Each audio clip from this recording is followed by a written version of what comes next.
वचन, ये वचन प्यारा वचन, ईशो मसीह का प्यारा वचन, पाव को दीप को राह को रोशन, ये है मसीह का प्यारा वचन, ये है वचन।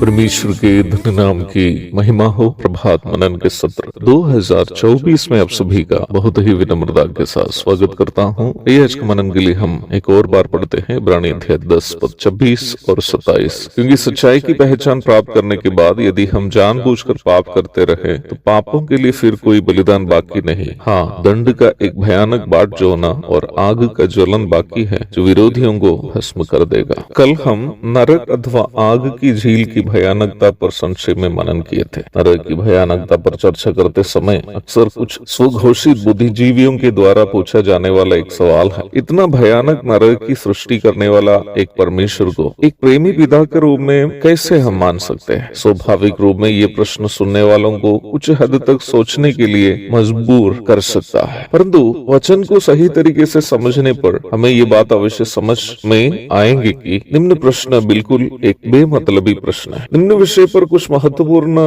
तथ्यों को आपके सामने रखना चाहता हूं ताकि आपसे भी इस विषय पर सवाल करने वालों को आप जवाब दे सके। पहली बात, परमेश्वर सृष्टिकर्ता एवं अन्य सभी जीवित तथा निर्जीव वस्तुएं परमेश्वर की सृष्टि है। इसलिए ही विश्व में जो भी जीवित एवं निर्जीव वस्तुएं हैं उसके प्रति किसी भी प्रकार का निर्णय लेने का अधिकार परमेश्वर को है। दूसरी बात, परमेश्वर इस विश्व में विधि व्यवस्थाओं को सभी वस्तुओं को सुरक्षित रखने तथा उसके सुगम चाल चलन के लिए निर्धारित कर रखी है। निम्न विधि व्यवस्थाओं का उल्लंघन उनकी किसी भी सृष्टि से होने से उसका बुरा परिणाम अन्य सृष्टियों पर भी पड़ता है। उदाहरण स्वरूप, जैसे कि आप जानते हैं कि पृथ्वी सहित सभी ग्रह, उपग्रह तथा तारागण उसके लिए निर्धारित पथों से अथवा ऑर्बिट से भ्रमण करते हैं। उसमें से कोई एक ग्रह या उपग्रह अपने ऑर्बिट से हटकर चलने से अनेकों ग्रहों या उपग्रहों या तारों के साथ भी टकराव होने की संभावना है। इसलिए हर एक अपने अपने ऑर्बिट से चलना सुरक्षित करना भी परमेश्वर की जिम्मेदारी है। जब परमेश्वर का उद्देश्य को अपनी कोई सृष्टि निर्वाह कर नहीं पाता हो, उसे परमेश्वर के उद्देश्य के लिए जीवित रखना या नष्ट करना परमेश्वर का स्वाभाविक अधिकार है, क्योंकि परमेश्वर सबके ऊपर अधिकार रखने वाला प्रभु है। तीसरी बात, मनुष्य करने वाला कोई भी पाप प्राथमिक रूप में यद्यपि परमेश्वर के ही खिलाफ हो, उसका बुरा परिणाम अन्य कोई मनुष्य को ही भुगतना पड़ता है। यह बात इसके पूर्व में बताई गई बात से मेल खाने वाली बात। उदाहरण के लिए मान लीजिए मैंने किसी का कुछ धन चोरी की। प्राथमिक रूप में चोरी परमेश्वर का ही खिलाफ किए जाने वाला एक पाप है, क्योंकि ये परमेश्वर के नैतिक स्वभाव के विरोध का काम। परंतु मैं चोरी करने से नुकसान उस आदमी का है जिसका धन मैंने चोरी किया। यदि मुझे चोर को प्रभु दंड नहीं देता हो तो परमेश्वर उस व्यक्ति के सामने जिसका धन मैंने चोरी की है एक न्यायाधीश नहीं हो सकता। इसलिए ही पाप करने वालों को दंड देना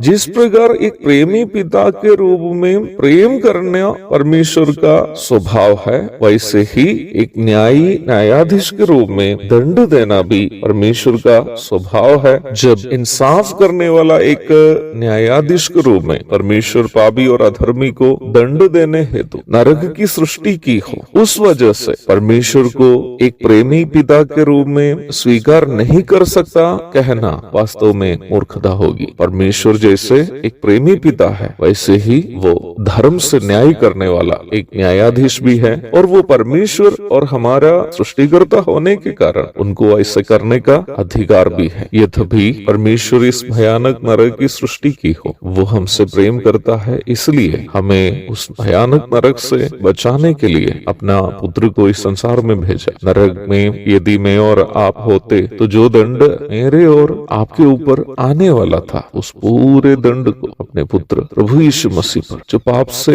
अज्ञात था, डाल दिया और हमें नरक से हमेशा हमेशा के लिए बचने का एक रास्ता बना दिया। यदि कोई मनुष्य परमेश्वर के द्वारा तैयार किया गया नरक से बचने का उस रास्ते को स्वेच्छा से इनकार करते हुए उस भयानक नरक में चला जाता जाता हो तो उसमें परमेश्वर का कोई कसूर कदापि नहीं है। मनुष्य खुद की इच्छा से नरक की ओर जा रहा है, परंतु हमसे प्रेम करने के कारण अपना पुत्र को हमारे लिए त्यागे हुए उस परमेश्वर को प्रेमी पिता कहने में हिचकिचाने की कोई जरूरत नहीं है। एक और शुभ दिन की धन्य कामनाओं के साथ आज का मनन मैं यहाँ समाप्त करता हूँ। प्रभु आप सबको आशीष दे। आमीन।